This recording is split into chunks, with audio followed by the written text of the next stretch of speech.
сразу же говорю, выпуск будет вне политики. Батареечки поменяли. Батареечка там полгода без дела в микрофоне лежала. Все снимаем по старинке.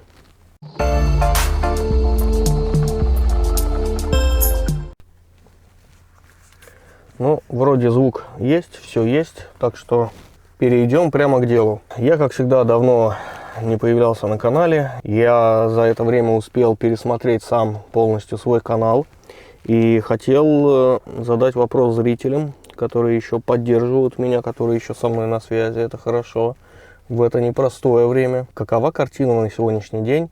Сколько людей активно ведут видеоблог на YouTube касательно дальнобоя по Скандинавии? Своих коллег, ютуберов увидел вот Кирилла Бирюкова. Почему-то закрыт канал, нету видео, как будто на канале показывает. Не знаю, связаться с ним не могу. Несколько каналов не могу найти вообще почему-то. Знаю земляка своего, который тоже сказал, что он как бы больше канал вести не будет. Дальнобой 24, привет тебе, если ты еще в ютубной теме. И вот поэтому актуальный вопрос, ребята, сразу же сходу. Так что пишите, пожалуйста, в комментариях, мне будет интересно. Много комментариев за это время накопилось, неотвеченных. Я сделаю разбор их и обязательно запишу ответы на больные вопросы, возможно. Много что поменялось в сфере работы дальнобоя, много что поменялось у меня. Я вот сейчас записываю опять в машине, машина дом родной, потому что освоил новый навык, осваиваю, катаюсь на роликах, устал как собака, ноги болят. И также в перспективе новых поездок у меня появился маленький друг. Камера, фокусируйся, пожалуйста. Диджек. DJ Mini-C. Видюшки с него у меня есть на страничках в Инстаграме и на Фейсбуке. Многие заметили, что с Фейсбука я все пытаюсь уйти. С Инстаграма я уже как бы уходил на месяц, по-моему. Кстати, классное время на самом деле. На фоне всего информационного шума очень помогает сосредоточиться. Так, чтобы не надоесть вам, меняем локацию. Локация будет новая для города Нарвы. Я сейчас здесь дома нахожусь. Так, подстраиваю камеру, вспоминаю вообще, как что делается. Пытаюсь не трясти. Так что простите, ребята, я реально давно не снимал на камеру.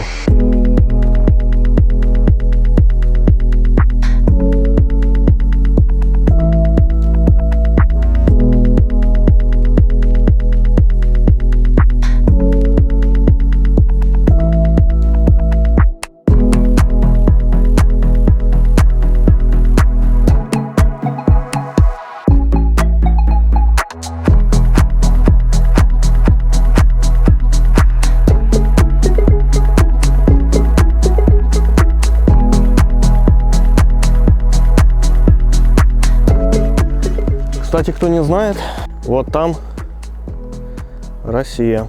Совсем рядышком. А с границей куча проблем. Начну рассказывать, что к чему и как так получилось. Как вы помните, один из последних больших выпусков, скажем так, длинных роликов касался того, что я меняю работу кардинально и пытаюсь обосноваться в Эстонии. Так вот, этот самый клиент предложил мне попробовать в его фирме новую должность. Для его фирмы это новая должность. В рамках партнерства, так как у меня своя фирма, у него своя, предложил попробовать должность колонни Ylema, если так это можно сказать. Старшего колонны, извиняюсь, да, это по-эстонски, колонни Ylem. Что-то вроде вот такой должности. Взять под руководство автопарк, обучение водителей, набор водителей. По сути, это избавляет меня от кручения баранки, от севера, от снега, от нервотрепки, от отсутствия дома. Ну, в общем, моя сага закончилась тем, что сейчас я в Нарве. На данный момент я официально безработный. Вот это поворот! И на данный момент я прохожу дополнительное обучение, там ЦСР, АДР, вот это вот все делаю. Ну и плюс для интереса тут попробовал кандидировать на местную работу в плане просто представитель одной фирмы, которая продает строительную технику. Скажем так, больше ради прикола и для того, чтобы наша кассовая безработица себе галочку поставила. Это все тоже часть плана.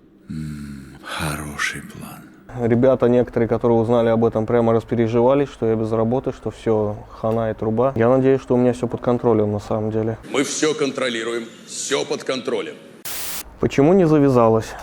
На то было несколько причин. Первая причина, скорее всего, которая сподвигла меня, опять же, прекратить всю эту деятельность, это то, что все-таки финансово выхлопа на том партнерском контракте, скажем так, не было никакого.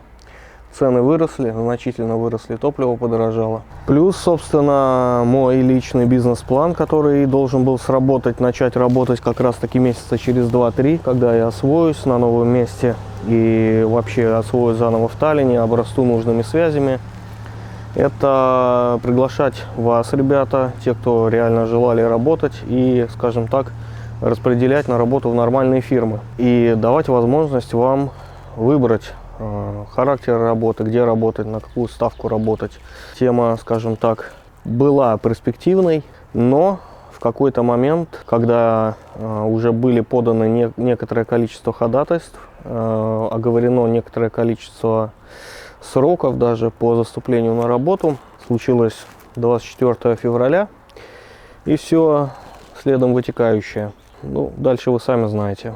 Закрыли въезд, прекратили выдавать визы, разрешение на работу выдают, но, в общем, дальше вступила в силу бюрократия чистой воды, и бизнес перспективность свою растерял.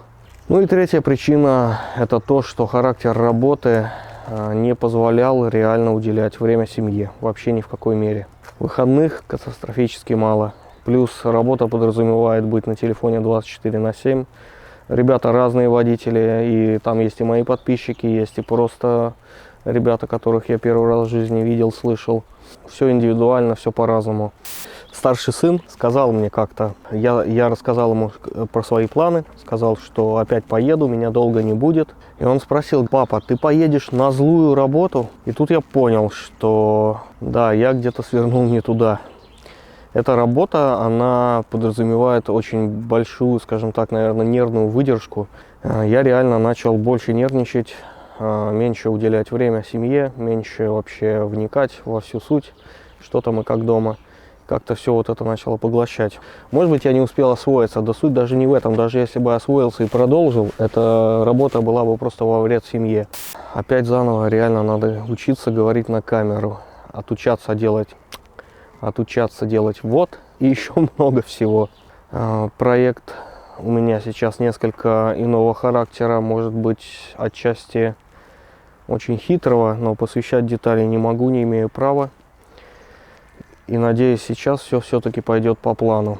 Скоро вы увидите выпуски из-за руля. И за руль, да, я скажу так, тянет. Север тянет. Так что, ребята, те, кто сказал, что руль так просто не отпустят, откуда вы это знали? Ну, серьезно.